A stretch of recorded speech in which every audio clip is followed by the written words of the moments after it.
Ora, bom dia, meus amigos. Bom, nós hoje vamos fazer um vídeo de início mais curtinho, só para descarregar a bateria. Eu vi que o Alexandre Sousa está-se a candidatar à Assembleia Municipal de Sintra. Um grande abraço para si, caro amigo, boa sorte, com a Rita Matias, como Presidente da Câmara, como é evidente. O governo francês caiu, é isso que eu vou falar hoje. Eu e o César Samos temos estado a falar sobre isso.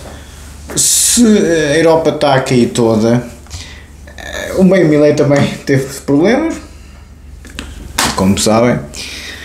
Porque é que o Ocidente tem estas enormes fraturas em termos de eleitorado e o pessoal não parece querer mais políticas moderadas?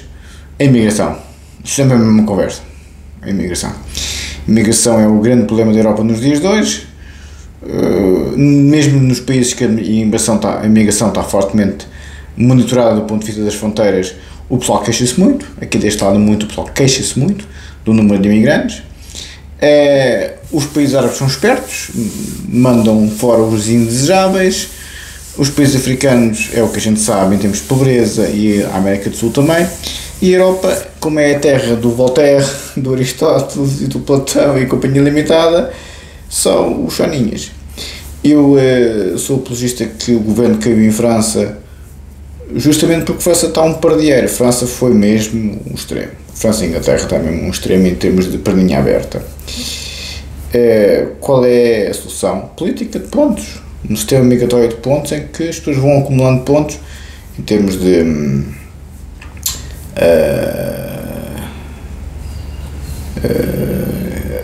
domínio da língua, qualificações, registro criminal, história criminal e por aí adiante. Por isso é isto que eu tenho a dizer. Vou ser sincero, não tenho muito mais a acrescentar. A Sandra Felgueiras também falou dos problemas do lado do Vila da Glória, que já tinha dado problemas, isto e aquilo e outro, e que a manutenção isto e aquilo e outro. O problema de Portugal não é bem os escândalos e as corrupções e isto e aquilo e outro. O problema do mundo dos dias de hoje cada vez mais estou convencido disso, é a falta de competência intelectual. As emoções, como tomaram conta, é um mundo muito feminizado, e o TTSP cada vida, o raciocínio e a lógica foi pela janela fora, entendem? Ou seja, o raciocínio matemático e o raciocínio especulativo, ou seja, a filosofia, os operadores lógicos da filosofia, que são o raciocínio abstrato, e os operadores lógicos da matemática, obviamente, que são o raciocínio lógico puro, formal, se quiserem, não são hoje em dia o que se pretende nas pessoas. O que se pretende nas pessoas é a inteligência emocional, serem pessoas bonzinhos, serem pessoas inclusivos, e isso está a criar problemas muito graves na sociedade e não auguro bons destinos. Vamos um bocadinho para a matéria. Eu acho que deixa-me só buscar aqui o meu telemóvel. Já dei ao Dr. David outro livro, DSM-5, para ler, mas enfim. Vamos ver a matéria. O que é que temos de matéria? Temos a minha tese de doutoramento em Direito Penal. HB, já respondo no outro e-mail, no outro vídeo. O Geraldino está muito curioso de saber a sua idade, HB. Se quiser dizer, diga. Afinal, o engenheiro Avelino não teve num seminário de topologia social. Estava a brincar comigo. Um grande abraço, engenheiro. Ora, tínhamos ficado na questão de... Isto é a minha tese de doutoramento em Direito Penal, como sabem. versão portuguesa, estamos na questão do livre-arbítrio, conformar o seu existir por forma que na sua atuação de vida não ponha em perigo bens juridicamente protegidos. Aí é que está, nós na nossa condição de vida não colocar em perigo bens juridicamente protegidos. A dignidade da pessoa humana é o bem jurídico número 1 do Código Penal, é o artigo 1º do Código Penal. E o que mais se faz hoje nas redes sociais e na política, o César Campos falou-me que um senhor das FP25 está agora como candidato às autárquicas no PS, pelo PS, diz tudo, não é? É a dignidade da pessoa humana que está sempre a ser atacada, entende? Ou seja, as pessoas são destruídas no seu caráter, na sua vida profissional, na sua vida pessoal, na sua vida familiar e até às vezes na vida desportiva, se tiverem, porque há uns doentes que não são mais do que criminosos de rua que não respeitam o bem juridicamente protegido. Atenção, isto é crime puro e duro, ok? A ideia de uma culpa jurídica radicada num determinado dever de atuar juridicamente conformado resulta numa atuação em liberdade contra o direito, claro. Nulla poene sin legge, não há pena sem lei. Os comunas no tempo de Salazar não havia nada no Código Penal que dissesse que era crime. Tem que ser crime para os senhores terem uma pena, seja privativa de liberdade ou outra. Se os senhores agem contra o direito, podem se esconder nas redes sociais, nos computadores, são apanhados cedo ou tarde. Não há crime perfeito, não há. Refletendo-se no ato praticado, especialmente se comete esse crime muitos anos de seguida, não é? Refletindo-se no ato praticado, toda uma personalidade orientada em sentido contrário aos objetivos de conformação pelo direito. Se os senhores têm uma personalidade completamente dedicada a fazer mal aos outros, seja quem for, gostem ou não gostem, os senhores não gostam da pessoa, certo? Não têm respeito pela pessoa, certo? Se cometem crimes contra ela, pois, é o que diz aqui o professor Figueiredo Dias, toda a vossa personalidade está contra o direito, está contra a lei. Não é só aquela ação específica, é o que os senhores são. Fiz mais, não, é o que tu és. Tu és como pessoa, é isto. O professor Figueiredo Dias insiste muito nisso, é toda a personalidade do agente que está ali projetada naquele ato ilícito. O Renato Seabra perdeu a cabeça. Sim, não digo que não tenha perdido a cabeça, mas foi a personalidade toda dele que esteve ali, por isso foi condenado da maneira que foi condenado, como é evidente. Por quem de direito, que é um juiz de direito, como é evidente. No que concerne ao juízo de penal de culpa, este resultará desde logo, como salienta Eduardo Correia, de uma omissão, e eu vou acabar a citação, estou a citar, e uma omissão permanente da vida do delinquente, do cumprimento do dever de orientar a formação ou a preparação da sua personalidade, de modo a torná-la apta a respeitar os valores jurídico-criminais. Diz o professor Eduardo Correia, Código Penal, projeto da parte geral em BMJ 1963, número 127, página 36. Foi o professor do professor Figueiredo, como sabem. Vamos um bocadinho para o direito penal, sou capaz de ir ao Wittgenstein.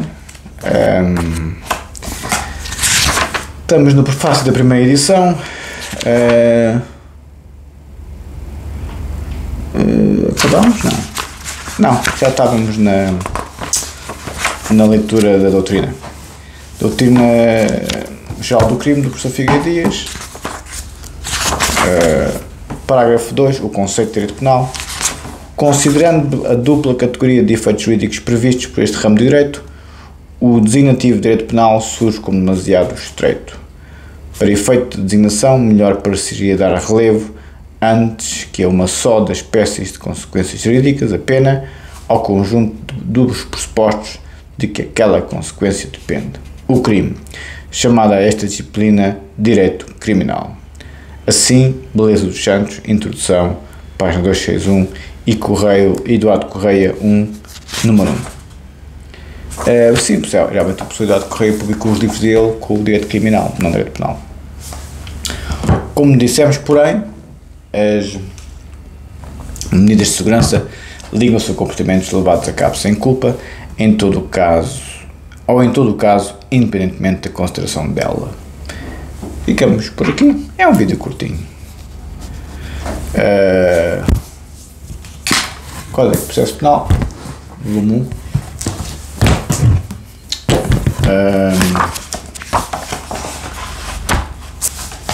Estamos no Estatuto do Ministério Público, introdução.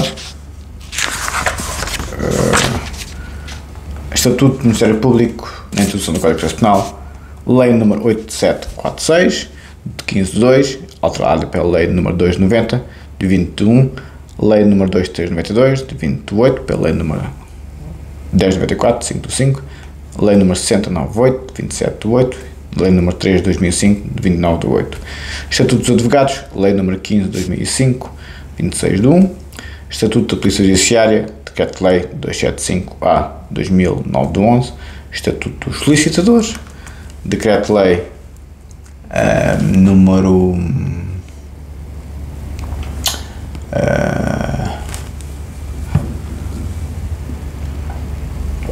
88/2003, 26/4. Estatuto dos Notários, Decreto-Lei número 26/2004-42. Estatuto dos Funcionários Judiciais, Decreto-Lei número 34399, 26/8, alterado pelo Decreto-Lei número 176/2000, 9/8, Decreto-Lei número 96/2002, 12/4, Decreto-Lei número 169/2003, 1/8 e pela Lei número 3/2005, de 29/8. Vamos para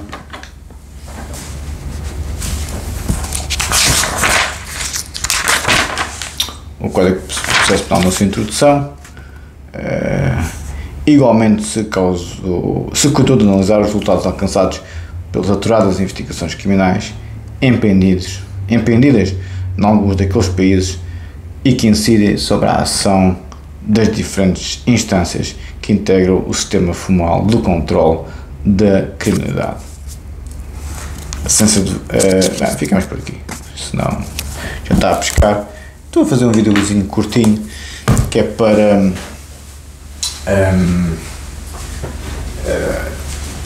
descarregar a bateria, um bocadinho de Código Penal, tratado lógico ou filosófico, talvez, se me apetecer. Depende, se isto acabar de repente é bateria. Código Penal, estamos ainda nas siglas, já acabamos as siglas, acho eu. Já não lembro.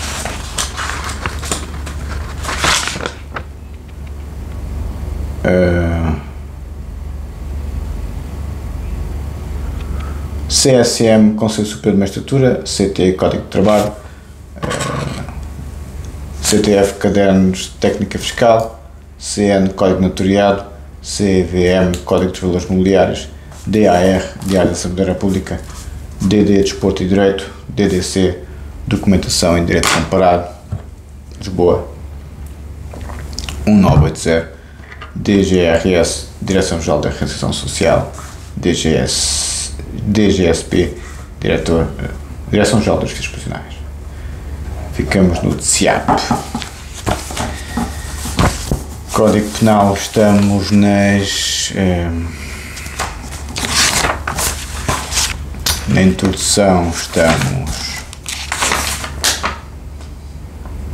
e muito sinceramente se espera que uma tal experiência sirva também para uma melhor informação do público, em geral, sobre as vantagens que apresentam as medidas substitutivas da prisão, no sentido de uma cada vez mais ampla e clara aceitação das formas de tratamento penal dos delinquentes sem privação da sua liberdade.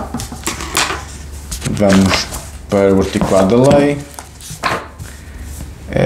Estamos na secção 1, regras gerais, escolha a medida da pena, artigo 70, critério de escolha da pena.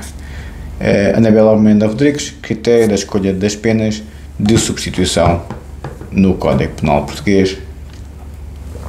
em estudos de homenagem ao professor Dr. Eduardo Correia, volume 1, páginas 21 a 53, 1984. Jorge de Figueiredo Dias, o sistema sancionatório do direito penal português no contexto dos modelos da política criminal, em estudo de homenagem ao professor Dr. Eduardo Correia, volume 1, BFD, número especial, Coimbra, páginas 783 e 826, 1984. Ora, cá estamos. Este é o artigo 70 do Código Penal, critério da escolha da pena. Dr. David, estou mesmo com vontade de falar da DSE, mas é muito livre, pá, este pessoal, postura também, né? Se pode ter tudo.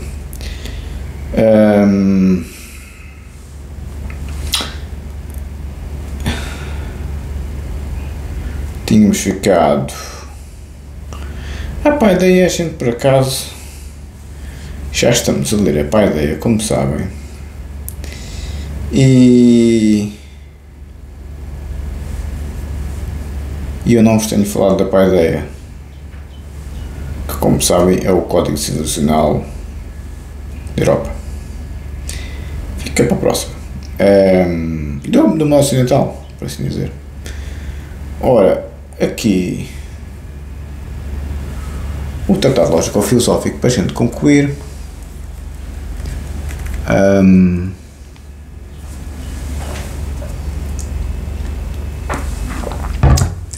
Porque é sempre uma dose de leão.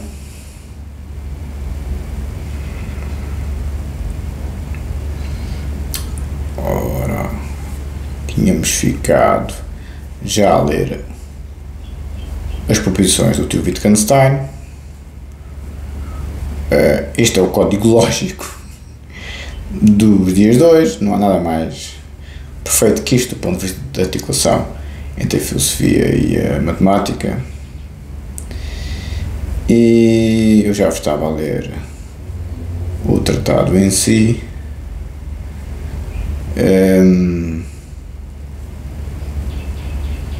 Tínhamos lido algumas proposições,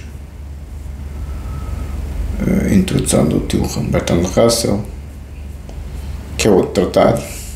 O pessoal, quando publicou o tratado, estava mais interessado na introdução do Bertrand Russell que o Wittgenstein, porque ele é que era o professor catrático, não é? Tínhamos ficado já em algumas proposições